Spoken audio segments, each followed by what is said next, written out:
And now, may I take this opportunity to call upon our chief guest, Sister Nirmala, successor of Mother Teresa, to inaugurate the 8th SIGNIS National Assembly 2011. Sister Nirmala. Your Grace, our dear Archbishop and Bishop Lobo, all our dear fathers, brothers, sisters, all the dignitaries from everywhere, and all my brothers and sisters.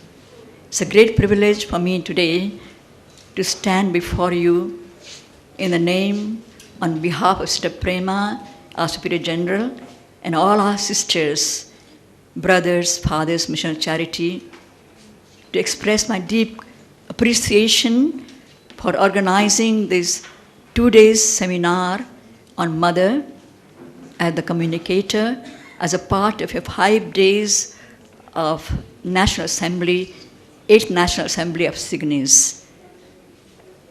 I thank you very much for this, and I'm deeply grateful to Mrs. Sunil Lucas, the President of SIGNIS here in Kolkata, Bengal region, for inviting me on behalf of SIGNIS India National Executive to inaugurate the Assembly and to attend the seminar as long as it is possible. Thank you for this privilege. With deep humility and great joy, I hereby inaugurate the Assembly and declare it open.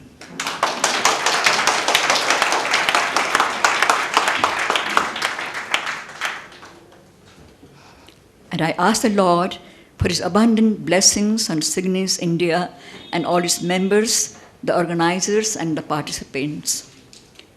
I commend this whole endeavor to the prayer and care of Our Lady, Mary, the Mother of the Word Incarnate and Seat of Wisdom. May our Mother, Blessed Teresa of Calcutta, who radiated and communicated powerfully the light, warmth, and peace of God to countless hearts she touched all over the world by her very presence and the simplicity and humility of her life of love for God and His poorest of the poor, pray, inspire, and bless the SIGNIS in its mission of promoting the culture of peace through the use of media, and all of us to be effective communicators of God's truth, love, and peace to all, especially to those in darkness, confusion, and pain, through the exercise of our specific gifts and charisms in the fulfillment of our specific mission. Thank you so much. Mubashir Javed Akbar was born in 1951, did his schooling in Calcutta Boys School here, and went on to do his college in Presidency College. In 1971, he joined the Times of India group as sub-editor before he moved to Calcutta in 1976 as the group editor of the renowned magazine Sunday. It wasn't so renowned when he started, but in 3 years, he, with his uncompromising stance against the emergency, he fought press censorship and dictatorship and spawned a new era of journalism. In these 3 years, he transformed Sunday to India's leading magazine. In 1982, he launched India's first modern newspaper, no guesses, The Telegraph. And this changed the newspaper scenario in Calcutta forever. After The Telegraph, success story, for a short while in 1989, he joined politics from Bihar. And in an era where the Congress was facing defeat all over, he retained his seat in 1989 as well as in 1991. He was appointed advisor to the Ministry of Human Resource and Policy Planning in Education and contributed to the National Literacy Mission. He was also spokesperson for Rajiv Gandhi. In 1992, he resigned from his posts in the government and returned to active journalism. In 1994, he launched the Asian Age, India's first daily with an international edition being simultaneously published from Delhi, Bombay, and London. Much recently, on the 31st of Jan last year, he launched the Sunday Guardian, Delhi's only Sunday newspaper with simultaneous editions from Delhi and London. September last year, he was appointed the editorial director of India Today for both the English and the international editions, and later he took over as group editor for the Headlines Today. You must have, he is now the anchor person for Seedhi Baat, no Tedi Baat with M J Akbar. So it's all Seedhi Baat. He shoots from the lip. He's the author of many books, including The Byline, biography of Jawaharlal Nehru, Behind the Veil, Riot After Riot, India, The Siege Within, and more recently, Blood Brothers. So it is my proud privilege and pleasure to give you Mr. M J Akbar. I cannot convey how much honor you do me by bringing me here, not only to my own city, but to my own home. We grew up right here. CBS was next door. And as I've watched events from all across the world, I just tell you a brief story about, I think, the contribution made by the church to world peace and to, I think, extraordinary social reform.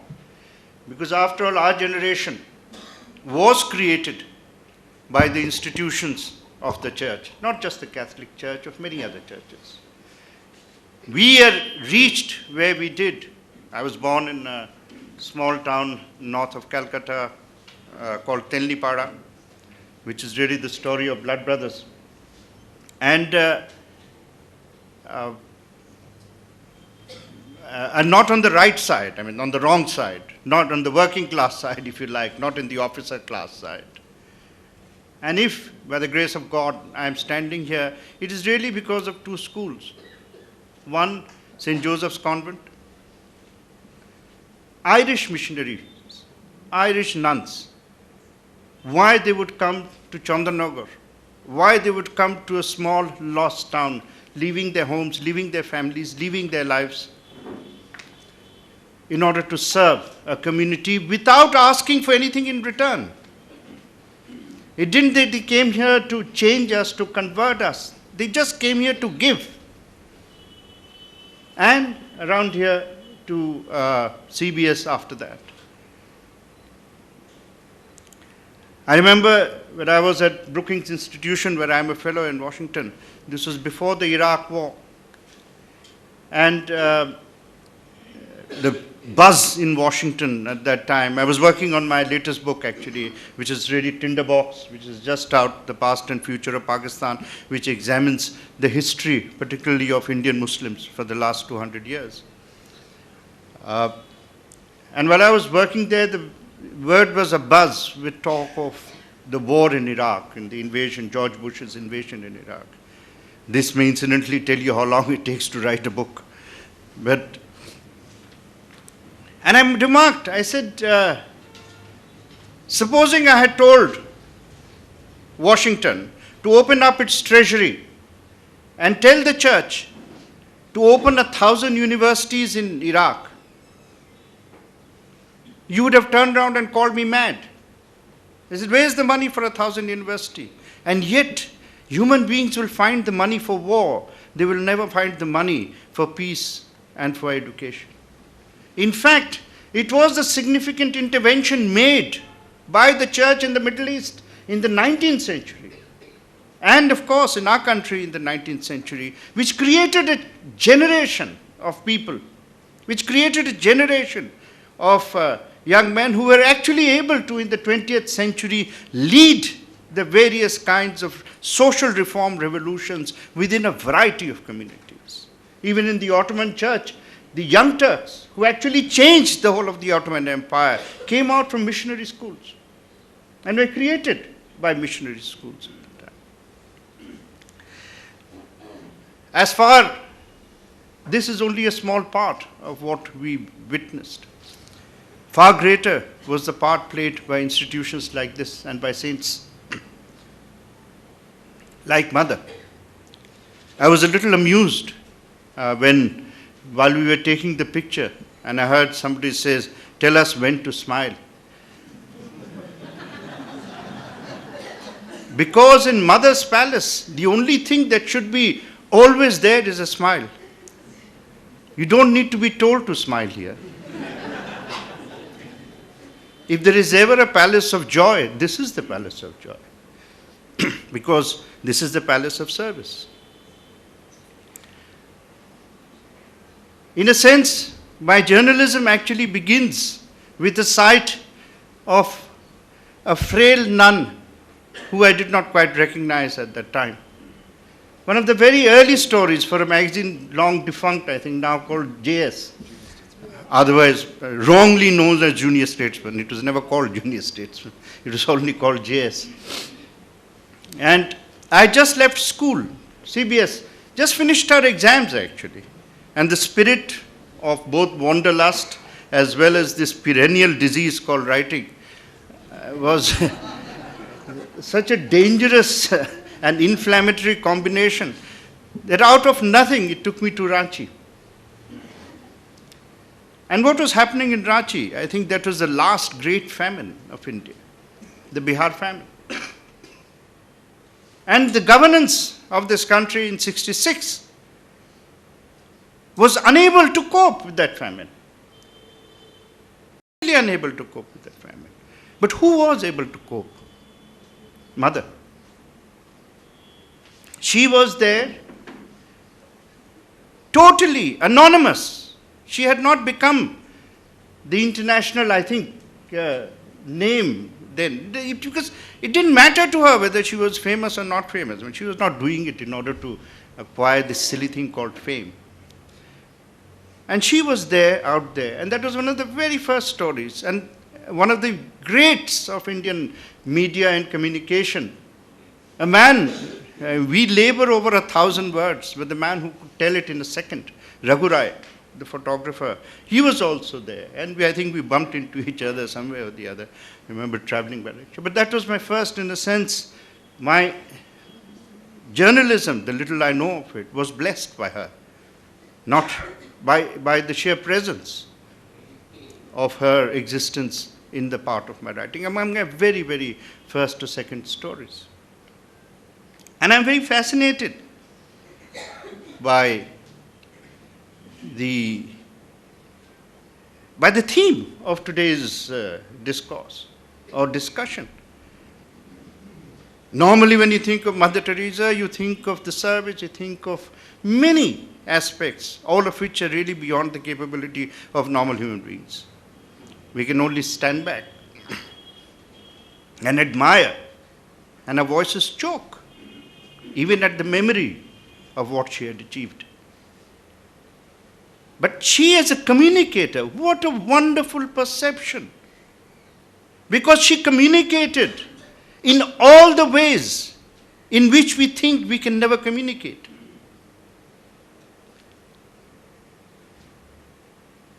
What is communication? Let me tell you from a little experience, both in public life. I try and in my biodata hope that people will avoid mentioning that I was in politics, but there was Lucas. Let me tell you one thing about that experience. You did make a small mistake. You said that I had won in both 89 and 91. Not true. I actually lost in 91.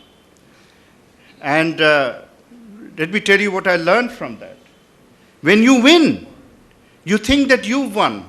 When you lose, you realize that the voter takes the decision.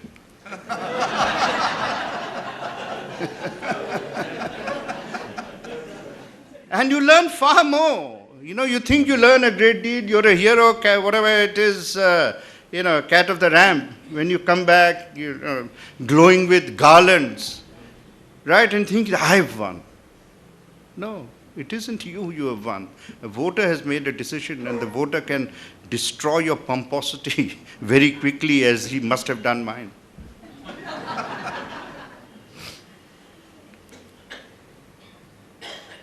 So what is communication? When you're speaking in public, is communication. Writing is communication.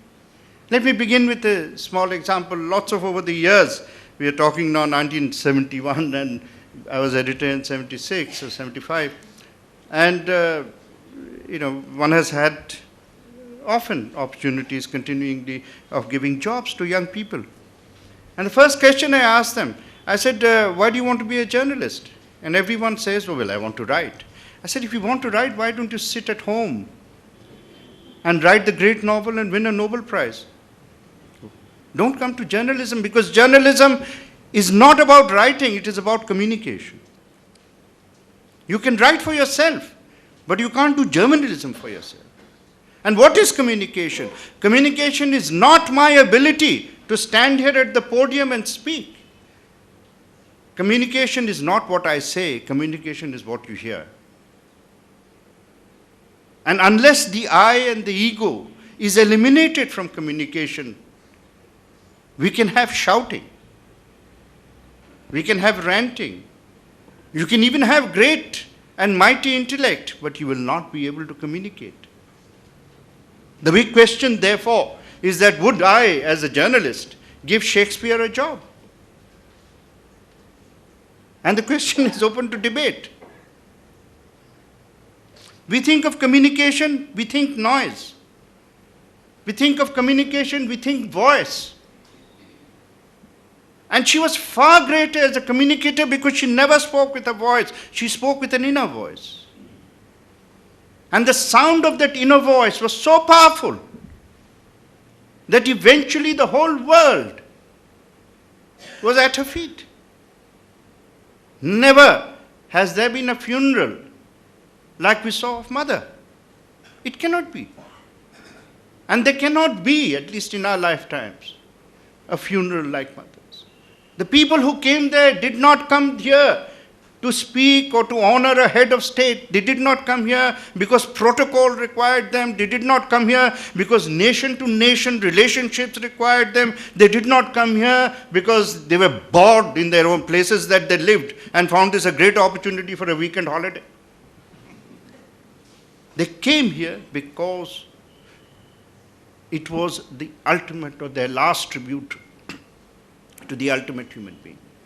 And how had Mother communicated her message?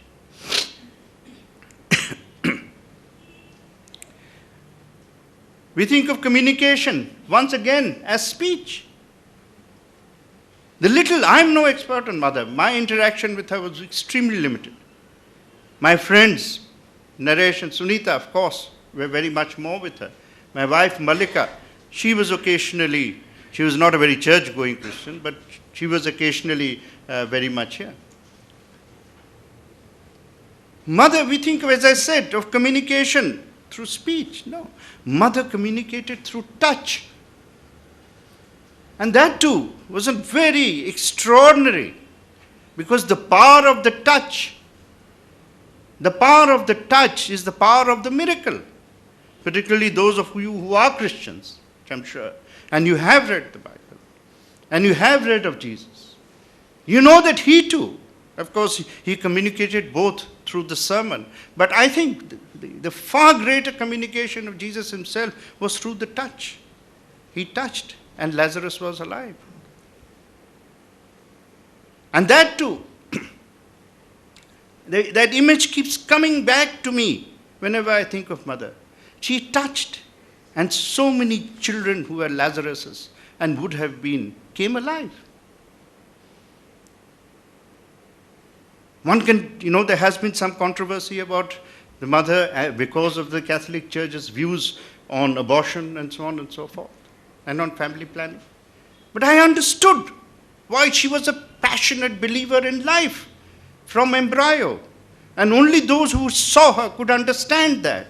Because she was such a believer in giving life that she could not conceive of giving death. And that was the power at Rimi. She picked up. What were her tools in communication? Compassion, commitment, and faith. She was the exemplar of faith.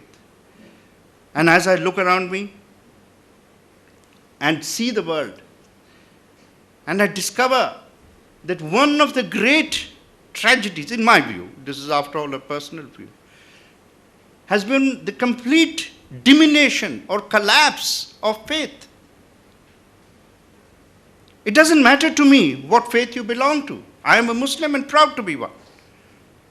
But I would like everyone to understand that faith is really the most powerful instrument of creativity, of change, of safety, of security in every faith.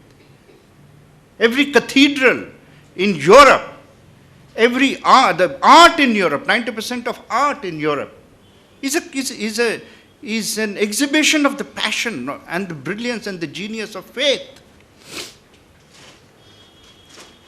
But between the 18th, particularly the 19th centuries, between Voltaire and Karl Marx, faith really has been diminished from the shores of the Atlantic in Britain right up to the shores of the Pacific in China. This whole huge landmass.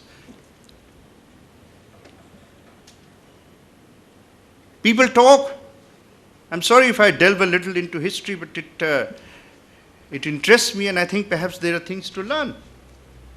People talk even of the European Industrial Revolution. One of the reasons for the European Industrial Revolution, which people do not recognize, was in fact the educational institutions of the church. You cannot get a society and overnight turn into world leaders in technology without education. Where did that education come from? The education came from people of the faith.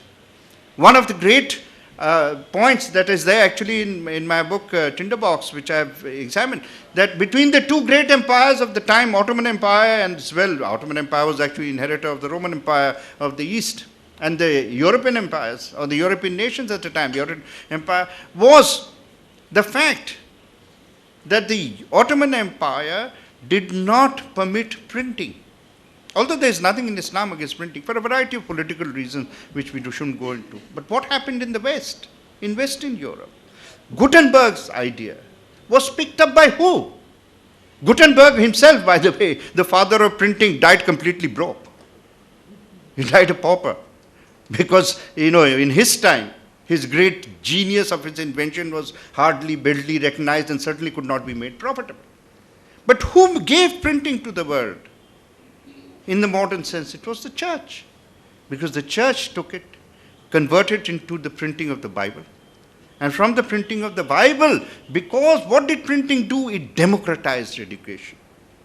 It took education from the privileged groups, including the monks and the priests, who were part of a privileged academic elite. They took it away from there, from either the ruling classes or the academic priestly classes, and brought it into the middle class. And once they gave education to the middle class through printing, that middle class lifted Western Europe into the premier position where by the 19th century, 19th century, they were masters of the world.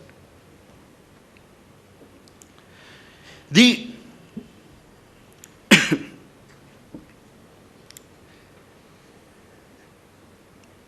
mother's communication was literally what I call the power of geometrical progression.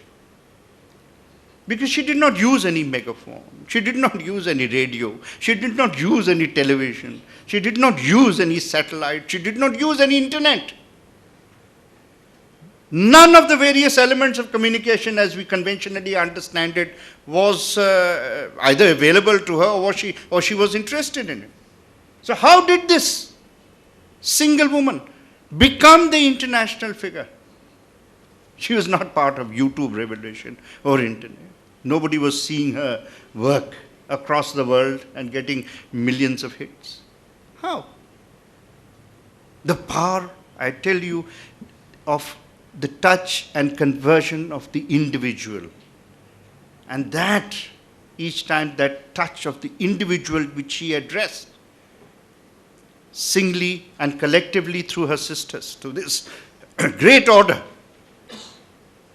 of nuns that she created, the missionaries of charity. Through these sisters and nuns, each time she touched a child, did she do? Poverty has no religion. What religion does poverty have? The helpless have no religion. The leper has no religion. The child just born, thrown away into a garbage can, which used to be the regular stories of the 60s and 70s, that child has no religion. But the moment she picked up that individual or that child, she was immediately multiplying through the sheer, as I said, the power of the individual converted into the power of the mass. It's a means of what would be called, I suppose, today, a viral communication. But this is the power of compassion. This is the power of, it is a power that absolutely does not recognize national boundaries. It does not recognize political boundaries. It does not even recognize the boundaries of faith that we have all created in order to define human beings.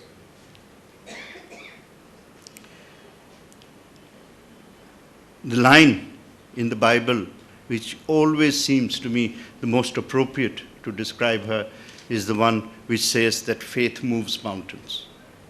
And you could actually see Mother's faith, her ability move mountain after mountain after mountain, both in her ability to start as a single person in Calcutta or in Bengal and then create this institution that she did, now an international institution working across the world, as well as to move societies, nations, and keep them all where they should have belonged. At her feet, not in submission, because she would never understand submission towards anyone except God. But the world was at her feet, not in submission, but in complete and undiluted admiration. That was the power that she created out of her ability to communicate the purity in her heart, the purity of her commitment. And I'm sure all of you sitting here are touched by that, even though she is physically no longer with us. Thank you once again for this opportunity to be with you and share perhaps not a very well-articulated speech, but to share some of the things that have been lying hidden in my heart for so long. Thank you.